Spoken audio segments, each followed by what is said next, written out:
176 run, 1 session, 2 विकेटें। White कपड़ों में भी टी20 क्रिकेट खेली जाती है। टी20 तो चल रहा था, है? लेकिन क्यों चल रहा था, क्या करना चाहिए था, कैसे हुआ प्रज्ञान ओझा बताएँगे।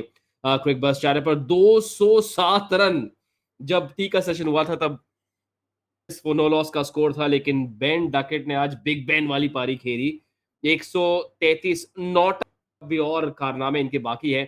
रवि अश्विन 500वाँ टेस्ट विकेट बहुत ही खास पल इनके लिए, इनके परिवार के लिए। मोहम्मद सिराज को 1 विकेट मिला और ऑली पॉप 39 रन बनाकर आउट, ज़ैक क्रॉली भी आउट। प्रज्ञान ओझा साहब, कितनी बार हम सबका मुँह खुला का खुला रह गया इस बेन डकेट की पारी के दौरान। जी, बिल्कुल देखिए उन्होंने अपना मंशा स्पष्ट किया था कि उसी तरीके से वो खेलेंगे, हम उन्हें उस तरीके से खेलते हुए देखते भी आ रहे थे और हम बार-बार बात करते हैं कि ये जो हेल्दी रन रेट होता है, उसको उन्होंने हमेशा अपने काबू में रखा।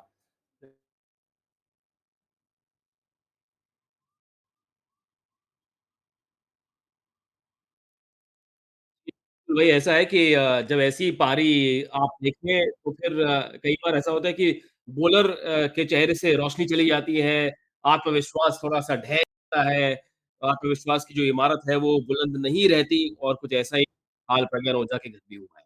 क्योंकि बेन डकैत ने शायद वो जो लाइट थी वो बंद कर दी। 133 रन जब कोई बल्लेबाज़ तो हो सकता है कि टेस्ट क्रिकेट में बहुत ज़्यादा समय ले, लेकिन 6 से ज़्यादा की स्ट्राइक रेट से ये रन आए।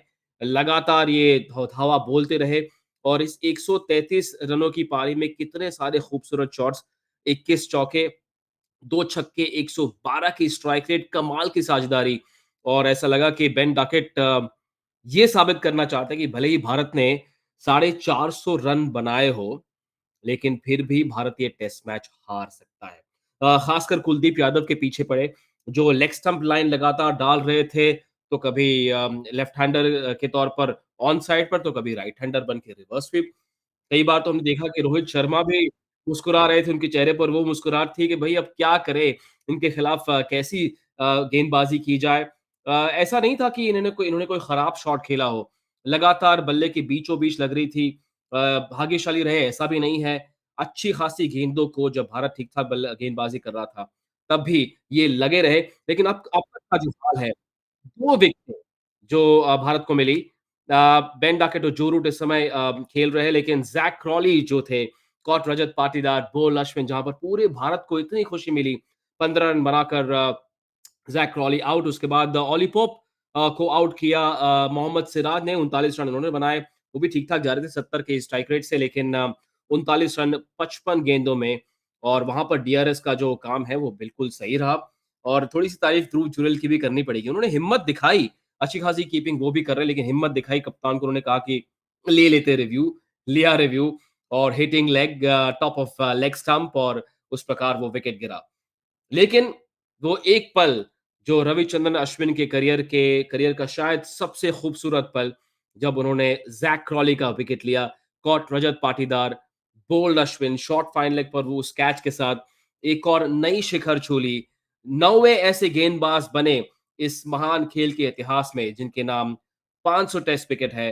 आज की शाम हैशटैग अश्विन 500 के नाम।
भैया आप जहाँ पर भी हैं, आप भारतीय हो ना हो, लेकिन रवि अश्विन को सलाम। सभी देशों के खिलाफ इनके कारनामे हमें देखने को मिले हैं। 500 टेस्ट विकेट्स और 2011 नवंबर में फिरोज शाह कोटला पर इनका डेब्यू और अपने डेब्यू टेस्ट मैच में ही प्लेयर ऑफ द मैच और उस सीरीज़ में प्लेयर ऑफ द सीरीज़ भी बने। और शायद हमने ज़्यादातर लोगों ने पहली बार इन्हें चेन्नई सुपर किंग्स के लिए खेलते हुए देखा होगा। एमएस धोनी की कप्तानी में भारतीय टीम के प्लान्स का हिस्सा बने और तभी से ऐसा लगने लगा था कि ये बड़े पढ़ाकू किस्म के क्रिकेटर हैं, थोड़े-से गीकी है, काफ़ी कुछ सोचते हैं अपने खेल के बारे में और ऐसा लग रहा है कि आने वाले दिनों में ये काफ़ी कुछ हासिल करेंगे। प्रज्ञान ओझा ने भी थोड़ी-सी रोशनी हासिल कर ली है अपने घर पर। जनरेटर ऑन कर लिया है लेकिन सर आज जिनके नाम की, जिनके कीर्तिमान की रोशनी चारों ओर फैली है, Ravi Ashwin one of the greats of all time, ना सिर्फ भारतीय क्रिकेटर्स में बल्कि वर्ल्ड क्रिकेट में one of the greats of all time in test cricket. Absolutely ये मतलब अगर आप देखेंगे वर्ल्ड में टेस्ट क्रिकेट के इतिहास में ये 9वें नंबर पे होंगे, जो ये महारत हासिल की है और भारत की दृष्टिकोण से देखेंगे तो दूसरे अनिल कुंबले थे, जिन्होंने 600 से ज़्यादा विकेटें चटकाई और आज हमने देखा रवि अश्विन को वो करते हुए। बिल्कुल उनको बधाई देना चाहूँगा मैं। जब उनका पहला विकेट उन्हें मिला था दिल्ली में, मैं उनके साथ खड़ा था वहाँ पे। अच्छी सफ़र शुरू हुई उनकी और जिस तरीके से उन्होंने कंसिस्टेंसी दिखाई, उसके साथ-साथ जिस तरीके से वो आगे बढ़ते चले गए, क्योंकि जब आप शुरू करते हैं, सबको पता होती है कि आपके पास स्किल है, आपके पास काबिलियत है, इसीलिए आपको मौका मिला है टेस्ट क्रिकेट में।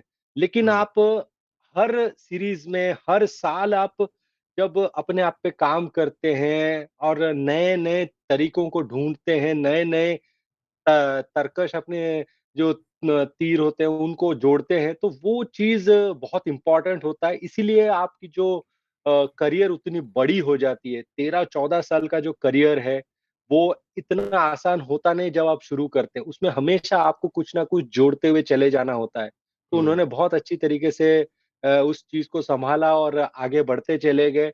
हम यही आशा कर सकते हैं कि इसी तरीके से वो और आगे बढ़े। हुँ। आप उस टेस्ट मैच का हिस्सा थे, जैसे आपने कहा, आपने पहली पारी में शायद 6 विकेटें ली थी। पहली 3 तो आप ही के नाम थी, उसके बाद डैरेन ब्रावो का उनका पहला विकेट।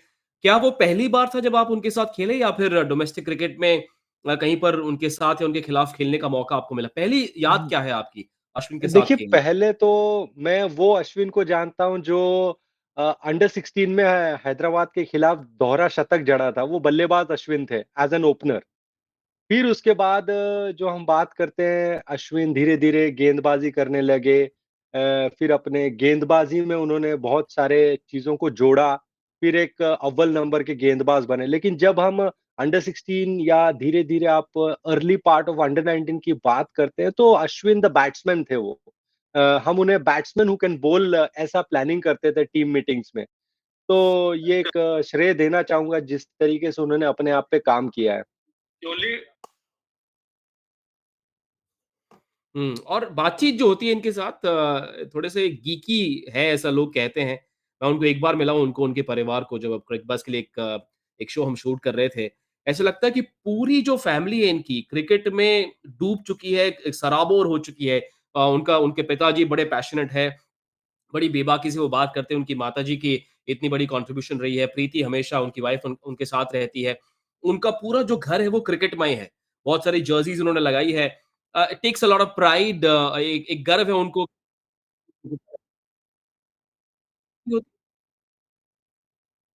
जी, बिल्कुल अगर आप बात करें कोई भी क्रिकेटर, तो वो हमेशा सिर्फ़ उस अकेले की जर्नी नहीं होती है, सपना उनका होता है लेकिन सपोर्ट सिस्टम भी बहुत ज़रूरी होता है।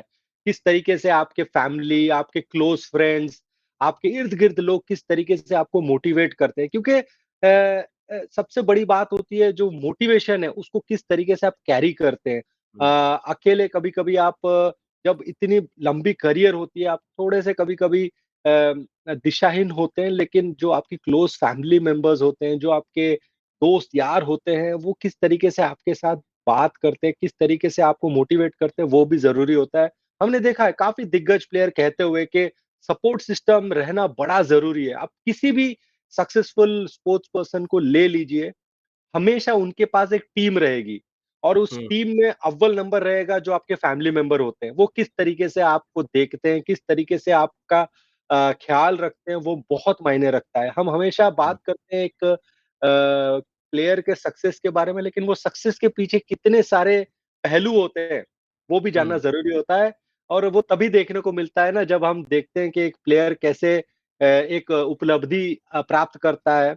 उसके बाद हम जब थोड़ा-सा रिसर्च करते हैं, तो पता चलता है कि फादर, मदर, भाई-बहन, उनके बेटर हाल्फ, उनके यार-दोस्त कितना सैक्रिफाइस किए हैं, कितना कंट्रीब्यूशन किए हैं, क्योंकि वो सब चीज़ जुड़ के आते हैं। वही मैच के बाद इन्होंने ये कहा मीडिया को या फिर पोस्ट ब्रॉडकास्टर को कि ये जो कीर्तिमान है, ये पल जो है ये अपने पिताजी को डेडिकेट करना चाहते हैं। कहा कि अच्छे और बुरे समय में हमेशा मेरे पिताजी मेरे साथ रहे और शायद हर बार जब मैं खेलता हूँ तो उन्हें हार्ट अटैक आता है क्योंकि इतने इन्वॉल्व्ड है उनके परिवार के लोग, खासकर उनके पिताजी। और इंग्लैंड के परफॉर्मेंस की उन्होंने बात की, ऐसा उनको लगा कि ये तो ओडीआई या टी20 वाला इंटेंट दिखा रहे हैं और कहा कि we need to exercise discipline, क्योंकि डिसिप्लिन के अलावा और कोई चारा नहीं है जब बेन डकेट इस तरह के मूड में हो। जी, बिल्कुल, डिसिप्लिन गेंदबाज़ी तो नंबर 1 प्लान होनी चाहिए। उसके साथ-साथ थोड़ा-सा आपको कहते हैं ना, जैसा देश वैसा भेष वाला फ़ील्ड प्लेसमेंट रखना पड़ेगा। क्योंकि जिस तरीके का प्रहार आप देख रहे हैं, आप देखेंगे बेन डकेट रिवर्स स्वीप खेल रहे थे, कट शॉट खेल रहे थे, तो उस हिसाब से आपको फ़ील्ड प्लेसमेंट रखनी पड़ेगी। क्योंकि म म अगर आप ऑर्थोडॉक्स फ़ील्ड प्लेसमेंट रखेंगे, तो वो जो प्रहार हमने देखा अब तक, उस प्रहार को आप रोक नहीं पाएँगे, तो थोड़ा-सा रचनात्मक आपको बनना पड़ेगा। हमने देखा बेन स्टोक्स किस तरीके से अलग-अलग फ़ील्ड सेट लगा के इंडियन बल्लेबाज़ों को थोड़ा-सा अलग तरीके से चैलेंज कर रहे थे। उन्हें न्योता दे रहे थे कि आप अपने कम्फर्ट ज़ोन से बाहर आके अलग तरीके से शॉट खेलिए। हुँ, हमने पिछले मैच में देखा था जब उन्होंने शुभमन गिल को आउट किया था। जैसे वो पॉइंट का फ़ील्डर उन्होंने हटाया, वो रिवर्स स्वीप खेलते हुए आउट हुए थे। तो ये सारी चीज़ें आपको थोड़ी बहुत करनी पड़ेगी, क्योंकि वो ट्रेडिशनल मेथड अभी बदल चुका है। जैसा सामने वाला खेल रहा है, उसके हिसाब से आपको थोड़ा-सा अपना रणनीति बदलना पड़ेगा। हुँ। वही ऐसा है कि आप कई बार हमारे मन की बात पढ़ लेते हैं सर।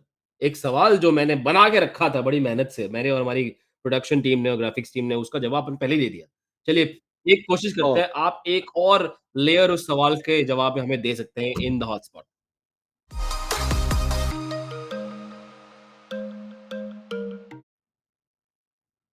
सवाल ये था कि क्या रोहित शर्मा को बेन स्टोक्स की किताब से एक पन्ना चुराना चाहिए था, जहाँ तक रचनात्मक फील्ड प्लेसिंग्स का सवाल है। बेन स्टोक्स कई बार ओवरडू कर लेते हैं और रोहित थोड़ा-सा अंडरडू करते हैं इन सब चीज़ों को। क्या ज़रूरत थी थोड़ा-सा स्टोक्स से सीखने की या उनकी किताब में से एक पन्ना चुरा सकते हैं? अगर हाँ, तो कौन-सा वाला?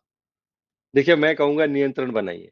आप कह रहे थे कि वो ओवरडू करते हैं, ये थोड़ा-सा अंडरडू करते हैं, तो जितनी बैलेंस क्रिएट करेंगे उतना बेहतर। मैं कहूँगा हर चीज़ में या तो कम हो या तो ज़्यादा हो, तो आपको पता चलता है। हाँ। अगर बैलेंस्ड हो तो पता नहीं चलता, जैसे चाय में चीनी कम हो तो पता चलती है, अगर चीनी ज़्यादा हो तो पता चलती है। तो हुँ, मुझे लगता है उस हिसाब से चलना चाहिए, आपकी प्लान होनी चाहिए। हमेशा हुँ, मैं मानता हूँ कि एज़ अ कप्तान आपकी एक प्लान होती है, हुँ, लेकिन थोड़ा-सा इम्प्रोवाइज़ करना भी ज़रूरी होता है, मुझे ऐसा लगता है। तो हुँ, थोड़ा-सा इम्प्रोवाइज़ करेंगे तो बेहतर होगा, क्योंकि ये तीसरा टेस्ट मैच है। हुँ, पहले टेस्ट मैच में शायद आप थोड़े से समझने में थोड़ा-सा लेट हो सकते हैं, क्योंकि ये एक अलग तरीके की क्रिकेट हम देख रहे हैं। हमेशा हमने देखा है कि अगर टेस्ट मैच की बात करें, तो 3 साढ़े 3 का रन रेट होता है। लेकिन यहाँ पे हम देख रहे हैं लगातार इंग्लैंड की जो टीम है, 4 साढ़े 4, और आज की अगर बात करें तो लगभग 6 रन से ऊपर की रन रेट दिखी है हमें। हुँ, तो उस हिसाब से आपको थोड़ा-सा वो रन रेट में नियंत्रण लाना पड़ेगा, और उसको लाने के लिए सिर्फ़ अच्छी गेंदबाज़ी नहीं, हुँ, गेंदबाज़ी एक पहलू है। दूसरा हुँ। पहलू है, आपको थोड़ा-सा फ़ील्ड प्लेसमेंट उस हिसाब से करना पड़ेगा कि कहाँ ये प्रहार करने की कोशिश कर रहे हैं, और कौन-सा ऐसा शॉट है जिसको अगर वो रोकेंगे, तो बल्लेबाज़ फिर अपने कम्फ़र्ट ज़ोन से बाहर जाके वो अलग कुछ कोशिश करेंगे जहाँ मिस्टेक होने के चांसेस हैं। सबसे ज़्यादा रन आज पड़े कुलदीप यादव को। थोड़ा-सा मुझे भी आश्चर्य हुआ कि अश्विन क्यों नहीं डाल रहे हैं, शायद बेहतर कंट्रोल एक्सरसाइज़ कर पाते। आप शायद अश्विन को लाने में देर कर दी और अगर कुलदीप यादव को इतने रन पड़ रहे थे, तो क्या थोड़ा-सा क्विक थिंकिंग के साथ बदलाव नहीं करना चाहिए था? और जाडेजा ने भी सिर्फ़ 4 ओवर किए, अश्विन ने सिर्फ़ 7, कुलदीप 7 पर ओवर जा रहे थे, 42 रन उन्होंने दिए। क्या वहाँ पर थोड़ी-सी चूक हुई रोहित से? देखिए, मैं चूक नहीं कहूँगा क्योंकि आप देखेंगे कुलदीप यादव एक एक्स फैक्टर है और जब आप एक्स फैक्टर की बात करते हैं तो वो ऐसे गेंदबाज है जो पिछले मैच में हमने देखा कि उनके हाथों से जब गेंद छूट रही थी तो बल्लेबाज को उतना समझ में आ नहीं रहा था। शायद इसीलिए आप जब एक गेंदबाज को लाते हैं और आपको पता है कि ये आपको विकेट टेकिंग ऑप्शन एक प्रदान करेंगे तो आप क्या करते हैं थोड़ा-सा आप पुश करते हैं उसको, हमने हुँ, देखा है। तो वो चीज़ हुई होगी, लेकिन उसके बाद आप देखेंगे तुरंत जैसे उनको लगा कि शायद जो कुलदीप है उनके खिलाफ थोड़ा-सा बल्लेबाज कंफर्टेबल हो रहे हैं। हमने देखा रविचंद्र अश्विन को आते हुए गेंदबाज़ी करने के लिए और फिर हमने देखा रवींद्र जडेजा को गेंदबाज़ी करते हुए और ये हमेशा ऐसा होता है। जब आप हुँ, 3 फ़ास्ट बॉलर खिलाएँगे तो एक आपका प्रमुख फ़ास्ट बॉलर हमेशा अंडर बॉल हो जाता है। हुँ, हुँ, वैसे स्पिनर के साथ होता है जब सब कॉन्टिनेंट में खेलते हैं। लेकिन हुँ, लगभग सारे गेंदबाजों ने लगभग सिमिलर ओवर्स डाले हुए हैं। जडेजा ने हुँ, थोड़े से कम डाले लेकिन अब अगर आप देखें अश्विन और कुलदीप 7 या 8 ओवर डाले हैं। तो मुझे हुँ, लगता है कल बहुत इम्पोर्टेंट डे होगा, किस तरीके से इन 3 गेंदबाजों को रोटेशन किया जाता है और बीच-बीच में सिराज और बुमराह का इस्तेमाल होता है। भई आगे बढ़कर हम देखेंगे, थोड़ा-सा विस्तार से बताइए कल क्या होगा इन फास्ट फॉरवर्ड?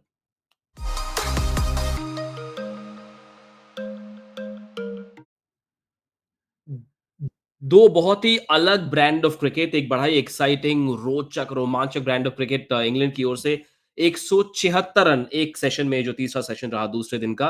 भारत पहले दिन 2 सेशंस मिलाकर 185 क्लियरली एक अलग गियर में इंग्लैंड क्रिकेट खेल रहा है और क्या ये मानकर चले कि ये सिलसिला कल भी जारी रहेगा? कि अगर हाँ, तो टेंशन हो सकती है क्योंकि सिर्फ 238 रनों का फ़र्क है और एक शायद शंका का बीज बो दिया हो भारत के मन में कि भई हमने तो 450 बनाने के बाद भी ये सामने वाले डोमिनेट कर रहे हैं। जी बिल्कुल डोमिनेट किया है। जिस तरीके से उन्होंने बल्लेबाज़ी की और जिस तरीके से डकेट ने वो दिखाया निडरपन उनके बल्लेबाज़ी में। तो मुझे ये लगता है कि आपको जो आप कह रहे थे ना कि क्या वो चीज़ है जो बेन स्टोक्स के किताब से एक चीज़ लेंगे, पन्ना लेंगे। मुझे लगता है वो फर्स्ट सेशन जिस तरीके से गेंदबाज़ी हुई थी इंग्लैंड के द्वारा लगभग 2 या 2 से कम का रन रेट चला था और वहाँ पे सफलता मिली थी। तो आपको उस हुँ, तरीके से गेंदबाज़ी करनी होगी। पहले नियंत्रण लाना होगा गेंदबाज़ी में क्योंकि मुझे लगता है पहला जो सेशन है दोनों फ़ास्ट बॉलर गेंदबाज़ी करेंगे। वो थोड़ा-सा अगर गेम को टाइट करने में सक्षम रहे, तो फिर थोड़ी-सी भारत को पकड़ मिलेगी। क्योंकि ये जो सेशन है, जल्द से जल्द भारत को भूलना पड़ेगा क्योंकि ये ऐसा सेशन था जो बिल्कुल भारत के हाथों से गेम छीन लिया गया है। हुँ। बेन डकेट धमा-चौकड़ी मचा रहे हैं। हो सकता है कल भी करे और मुझे लगता है पूछने की ज़रूरत ही नहीं लेकिन क्योंकि हमारा क्रिक बस चाटे का रिवाज है, तो हमें वो चक्कर दिखाना पड़ेगा जहाँ पे थोड़ा लाल, थोड़ा ब्लू ऐसा अक्सर होता है। आज तो पूरा लाल चिपकाना पड़ेगा सर। ये तो डकेट का तीखा लाल था। जी, बिल्कुल देखिए ये प्रज्ञान पिक लिखा है लेकिन ये सबका पिक होना चाहिए क्योंकि जिस तरीके से उन्होंने बल्लेबाज़ी की अम देखिए, अब 35 ओवर में शायद 200 से ज़्यादा रन बनाए, जिस गति से रन बनाया गया है, मुझे लगता है कि बिल्कुल डोमिनेट किया है इंग्लैंड के बल्लेबाजों ने। 2 विकेटें गँवाई, लेकिन रन को रोका नहीं जा सका, तो वो चीज़ ज़रूर भारतीय टीम सोचेगी कि किस तरीके से वो रन को रोका जाए। Zak Crawley, Ollie Pope out, Ben Duckett, Joe Root not out. कल सुबह कंटिन्यू करेंगे बल्लेबाज़ी और उनके बाद Bairstow, Ben Stokes, Ben Foakes, Rehan Ahmed भी बल्लेबाज़ी करते हैं। टॉम हार्टली भी खेल लेते हैं, एंडरसन भी बड़े शॉट लगा सकते हैं। लंबी बैटिंग लाइनअप है, बड़ा ही दिलचस्प मूविंग डे होगा ये तीसरा दिन इस तीसरे टेस्ट मैच का। मैं और प्रज्ञान ओझा फिर एक बार लौटेंगे क्रिक बज़ चैटर पर एट लंच और उम्मीद है कि तब तक प्रज्ञान ओझा के घर जो बिजली है, वो अपना जो इश्यू है वो सॉर्ट कर लेगी। लेकिन ये मुस्कुराते हुए ब्राइट ब्राइट चेहरे फिर एक बार मिलेंगे आपको सुबह 11:30 बजे ऑन क्रिक बस चैटर। मिलना ज़रूर।